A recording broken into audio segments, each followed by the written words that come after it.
மாற்றுத்திறனாளிகள் குறித்து சர்ச்சைக்குரிய வகையில் பேசிய மகாவிஷ்ணுவிற்கு சென்னையை சேர்ந்த தனியார் பள்ளி முன்னாள் மாணவர்கள் கண்டனம் தெரிவித்துள்ளனர். தியாகராய நகரில் உள்ள ராமகிருஷ்ணா பள்ளியில் முன்னாள் மாணவர்கள் சந்திப்பு நிகழ்ச்சி நடைபெற்றது. இதில் தொழிலதிபர் நல்லி குப்புசாமி உள்ளிட்டோர் கலந்து கொண்டனர். இதில் செய்தியாளர்களை சந்தித்த நிகழ்ச்சியின் ஒருங்கிணைப்பாளர் சீதாராமன், பள்ளி மாணவர்களுக்கு உதவும் நோக்கத்துடன் இந்த நிகழ்ச்சி நடைபெற்று வருவதாக தெரிவித்தார். மாற்றுத்திறனாளிகள் குறித்து ஆன்மீக சொற்பொழிவாளர் மகாவிஷ்ணு பேசியது தவறானது என்றும், ஆசிரியர்களது கால்களை மாணவர்கள் கழுவுவது என்பது ஏற்புடையது அல்ல என்று கூறினார்.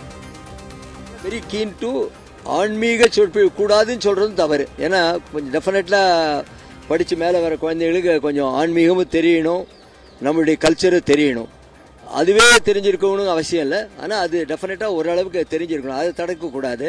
பட் பாக்கி நீங்கள் சொல்கிற மாதிரி ஏளனம் பண்ணுறதோ இல்லை பாக்கி சிஸ்டங்களை ஏளனம் பண்ணுறதோ தவறு.